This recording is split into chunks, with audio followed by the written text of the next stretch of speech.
ایک وقت کے بعد یہ ثابت ہو گیا پریشان ہونے والوں کو کبھی نہ کبھی سکون مل ہی جاتا ہے۔ بہت ساری ایسی پریشانیاں ان کی زندگی میں ہوتی ہیں، لیکن وقت مرہم ثابت ہونے کے وجہ سے ان کو کوئی نہ کوئی سکون کا لمحہ مل جاتا ہے۔ پریشان ہونے والے کبھی نہ کبھی سکون پا ہی لیتے ہیں۔ کوئی ایسا لمحہ، کوئی ایسا فکرہ، کوئی ایسا دوست، کوئی ایسی روٹین ان کی بن جاتی ہے جس سے وہ اپنی پریشانیوں سے باہر نکل آتے ہیں۔ لیکن پریشان کرنے والے ہمیشہ سکون کی تلاش میں ہی رہتے ہیں۔ وہ اس چکر میں کہ وہ دوسروں کا سکون برباد کریں گے، اپنا سکون برباد کر بیٹھتے ہیں۔ ان کو ہمیشہ یہ بات سامنے رکھنی ہوگی کہ جب انہوں نے دوسروں کو دکھ دیا ہے تو ان کو بیسیکلی اپنے آپ کو وہ دکھ دے رہے ہیں۔ وہ دکھ لوٹ کر ان کے پاس آئے گا، وہ دکھ لوٹ کر انہی کو آ کر ڈس لے گا۔ یہ ایک ایسا سانپ ہے جو کبھی نہیں مرتا۔ آپ نے دوسرے کو پریشان کرنے کی کوشش کی، اس کے لیے کوئی کھڈا کھودا، لیکن آپ اس میں خود گر گئے۔ آپ نے دوسروں کو بے چین کرنے کی کوشش کی، لیکن ساری بے چینی آپ کے اپنے حصے میں آئی۔ آپ نے لوگوں کو دکھ دینے، تکلیف دینے، اداس کرنے کی ایک پلاننگ کی، لیکن وہ سب کچھ آپ کے اپنے حصے میں آیا۔ آپ نے کبھی بھی یہ سمجھنے کی کوشش کی ہے کہ یہ غم جو آپ نے انہیں دیا ہے یہ آپ کی نسلوں تک آپ کے اندر اتر جائے گا؟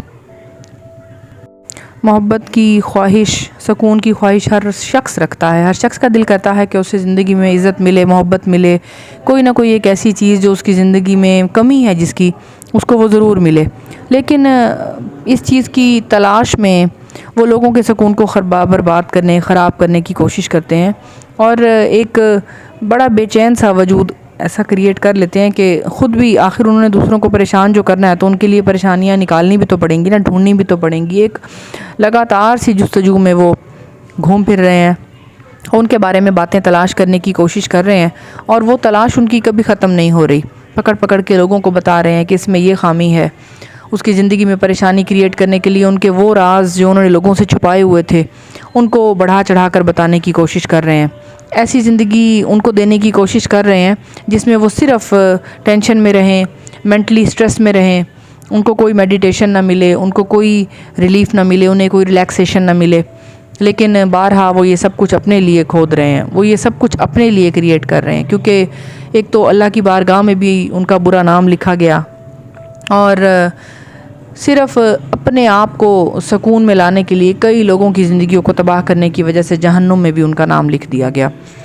ایسے بہت سے لوگ ہیں جو ہماری زندگی میں ہمارے ارد گرد رہتے ہیں، اور بارہا اسی مہم پر، اسی سازش پر کام کر رہے ہیں کہ وہ ہمارے زندگی میں جو اللہ نے ہمیں اتنے ساری محنت کے بعد آج سکون دیا ہے اس کو برباد کرنے کی، خراب کرنے کی کوشش کریں۔ یہ تو آپ کو خود سمجھنا ہوگا کہ ان کو اپنی دنیا سے باہر کیسے نکالنا ہے، ان کو اپنی زندگی سے کس طرح دور رکھنا ہے۔